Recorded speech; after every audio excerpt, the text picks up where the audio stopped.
যাদের নামাজ পড়ার সময় দুনিয়াবি চিন্তা মনে আসে বা নামাজে অমনোযোগী তৈরি হয়, তারা ভিডিওটি শেষ পর্যন্ত দেখার অনুরোধ রইল। হযরত আলী রাদিয়াল্লাহু তাআলা আনহুর কাছে একজন ব্যক্তি এসেছে। তখন লোকটা বলল, হুজুর, আমার নামাজে মন বসে না। নামাজে দাঁড়ালে আমার দুনিয়াবি নানা চিন্তা আসে। হুজুর, আমার এই নামাজ কি আল্লাহ তাআলা কবুল করবেন? তখন হযরত আলী রাদিয়াল্লাহু তাআলা আনহা বলেছেন, না, তোমার নামাজ কবুল হবে না। তখন লোকটা মনে অনেক কষ্ট নিয়ে চলে যাচ্ছেন। এমন সময় রাসূল সাল্লাল্লাহু আলাইহি ওয়াসাল্লাম এসে হযরত আলী রাদিয়াল্লাহু তাআলা আনহুকে জিজ্ঞাসা করলেন, ইয়া আলী, আপনার কাছে লোকটা কেন এসেছিল? এসে দেখি মন খারাপ করে চলে গেল। কেন, কি হয়েছে আমাকে বলুন। তখন আলী রাদিয়াল্লাহু তাআলা আনহু বলেন, তিনি আমার কাছে জানতে এসেছেন যে নামাজে দুনিয়াবি চিন্তা আসলে নামাজ হবে কিনা। আমি বলেছি, না, তোমার নামাজ কবুল হবে না। রাসূল সাল্লাল্লাহু আলাইহি ওয়াসাল্লাম তখন বলেন, ইয়া আলী, আপনাকে আমি একটা চাদর উপহার দিতে চাই, তবে একটা শর্ত আছে। আলী রাদিয়াল্লাহু তাআলা আনহু খুশি হয়ে বলেন, ইয়া রাসূলুল্লাহ, কি শর্ত তা বলুন, আমি আপনার সকল শর্ত মেনে নিব।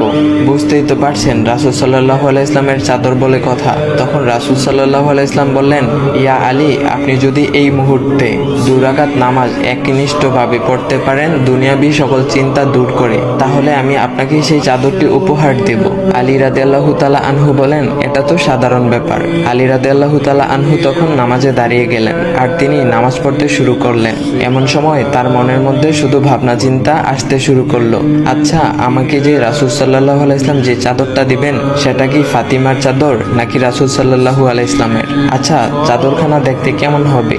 এই বিভিন্ন বিষয় নিয়ে ভাবতে লাগলেন। তিনি ভুলেই গেছেন যে দুনিয়াবি চিন্তা নামাজে আনতে রাসূল সাল্লাল্লাহু আলাইহি ওয়াসাল্লাম নিষেধ করেছেন। এর মধ্যে আলী রাদিয়াল্লাহু তাআলা আনহুর নামাজ পড়া শেষ। আলী রাদিয়াল্লাহু তাআলা নামাজ শেষ করে রাসূল সাল্লাল্লাহু আলাইহি ওয়াসাল্লামকে বলতেছেন, ইয়া রাসূলুল্লাহ, আমি আপনার শর্ত মেনেছি, এখন আমাকে চাদরখানা উপহার দেন। রাসূল সাল্লাল্লাহু আলাইহি ওয়াসাল্লাম বলেন, ইয়া আলী, আপনি কি একনিষ্ঠভাবে দুনিয়াবি চিন্তামুক্ত ছাড়া 2 রাকাত নামাজ পড়েছেন? তখন আলী রাদিয়াল্লাহু তাআলা আনহা মুচকি হেসে বললেন, না ইয়া রাসূলুল্লাহ, আমি আপনার চাদর নিয়ে অনেক কিছুই ভেবেছি। তখন রাসূল সাল্লাল্লাহু আলাইহি ওয়াসাল্লাম বলেন, ইয়া আলী, নামাজ তোমারও হয়েছে, আর তুমি যাকে নামাজ হবে না বলে ফতোয়া দিয়েছো, তার নামাজও আল্লাহ তাআলা কবুল করে নিয়েছেন।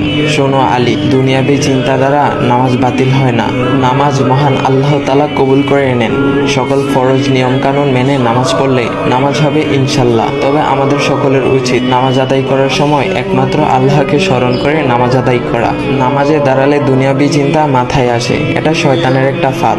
আল্লাহ তাআলা আমাদের সকলকে শয়তানের কুমন্ত্রণা থেকে হেফাজত রাখুক এবং সঠিকভাবে মনোযোগের সাথে নামাজ আদায় করার মতো তৌফিক দান করুক। সবাই বলি আমিন। চাইলে ভিডিওটা আপনি অন্যদের কাছে শেয়ার করতে পারেন, এতে অন্যদের ভুল ভ্রান্তিগুলো দূর হবে।